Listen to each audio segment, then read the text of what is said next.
All right, Shalom. I want to start off as always by giving our praises and glory unto Yahweh, Bahashem, Yahushai, Bahashem, Racha HaKodash. That is unto the apostles, the elders, and the bishops of Great Millstone. I want to send much love unto the brothers out there doing his work in truth and sincerity. And I also want to send peace and blessings unto the believers of the hopeful elect. And in this morning's lesson, I wanted to read the book of James, chapter 1, verses 12 down to verse 16. And as you can see, I have it pulled up here in the NLT Bible. So without further ado, let's get into this here. It should be fairly quick, but I pray that it's edifying to you brothers and sisters out there in the faith. So starting here in James chapter 1 and verse 12, it says, God blesses those who patiently endure testing and temptation.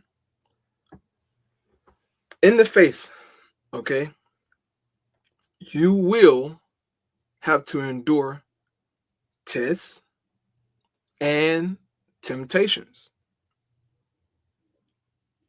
This is what the faith is all about, for the most part, is endurance, okay?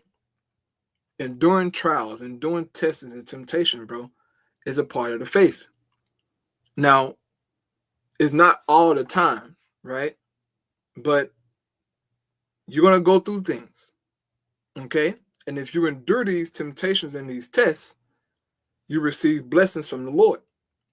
It says, afterward, they will receive the crown of life that the Most High has promised to those who love him.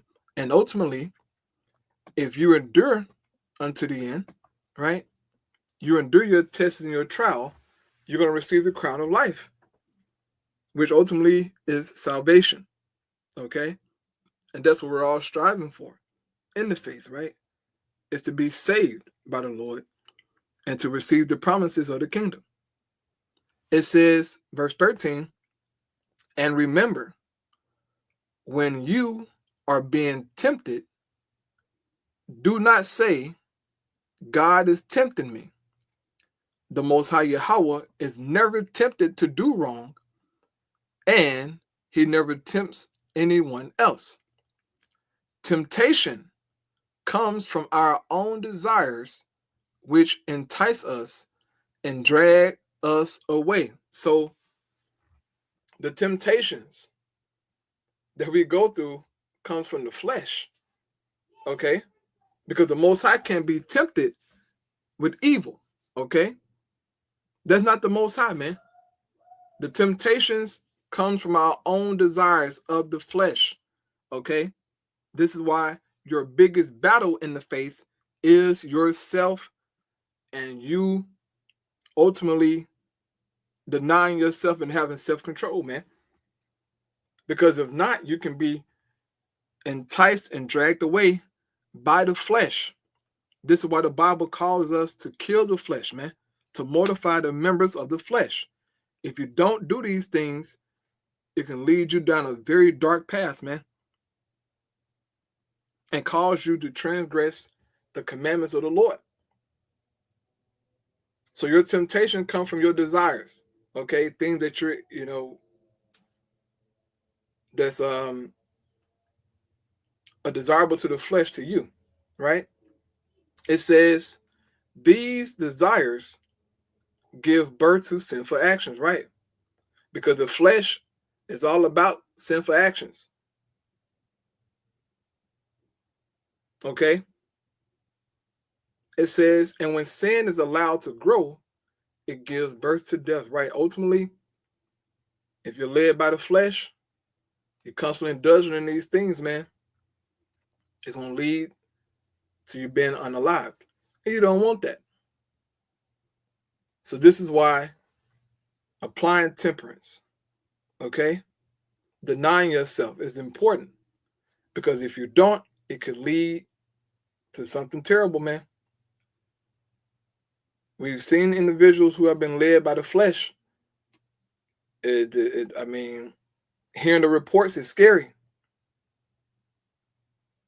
Okay, we've seen, just a few months ago, of an individual being led by the flesh, doing some deep, dark stuff, man. Having some weird, fetishes, okay? Mm-mm. Mm-mm. Mm-mm. Mm-mm. You don't want no parts of that, okay? You gotta apply self-control. Deny yourself. Go pray, man. Don't even put yourself in an environment that's gonna cause you, to go astray.